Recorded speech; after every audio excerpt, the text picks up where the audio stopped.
But why would anybody put a computer chip in their body? And what happens if it gets hacked? Is technology going too far? Wait till you see what this guy did.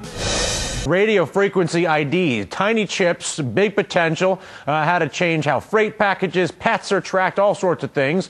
And now some people actually risking their own health to get them. Tonight, the great lengths people are going to implant radio frequency identification chips in their bodies. 28-year-old Mikey Sklar has a lot in common with his two cats. They both have something that sounds like it comes right out of the future.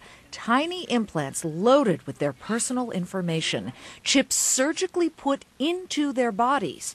They're called RFID tags, normally used to track things like shipping containers and marathon runners.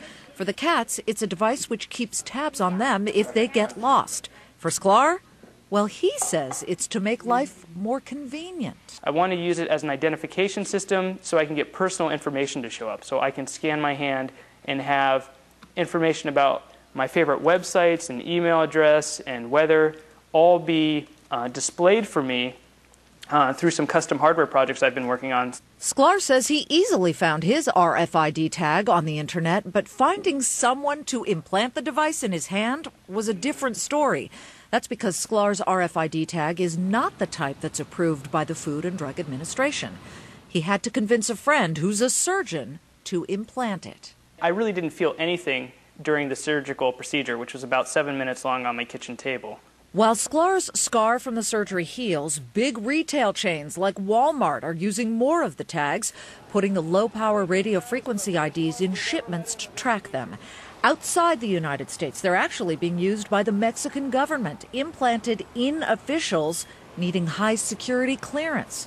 In Spain, chipped VIPs at the Baja Beach Club can pay for drinks simply by waving their hands under a scanner. Sklar's tag? Bought off fidgetsusa.com, which actually advises its customers not to implant them. The company says they are not made for humans, pointing out its chips are not sanitized.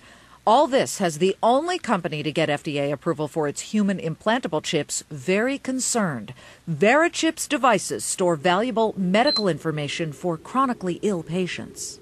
The Verichip technology is extremely useful in being able to quickly link the patient's vital medical information and contact information to the staff that's taking care of that patient to provide them the most timely and most efficient care. More and more hospitals are getting RFID readers in emergency rooms, and Verichip's devices are doing so well, the company has just filed to go public. But here's a scary thought. All the uses for RFID tags are now bringing up questions about whether the information stored in them is really safe from hackers. It is quite possible that this tag could be hacked. Anyone with a simple laptop setup and a RFID antenna at the correct frequencies can pick up my tag number. There are other tags that have more information on them that might be much more interesting, such as a Chase Blink card or a MasterCard PayPass. Verichip says its chips are safe and that the personal information on them cannot be read without a Verichip reader. But experts say RFID technology is getting more advanced, and as it gains wider acceptance, more companies are expected to use and profit from it. And very soon, Mikey Sklar and his two cats might not seem like something right out of science fiction. On the Money, Liz Clayman, CNBC. Mike has chosen to reduce himself to nothing more than a beast of the field. He has chosen to take the mark, his badge of servitude. The money masters are smiling. The willing slaves are taking RFID transponders in the name of convenience. Do not fall into this trap. And he causeth all, both small and great, rich and poor, free and bond, to receive a mark in their right hand or in their foreheads, and that no man might buy or sell, save he that had the mark, or the name of the beast, or the number of his name.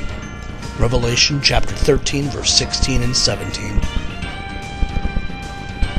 The holy prophecies of the Bible are being fulfilled.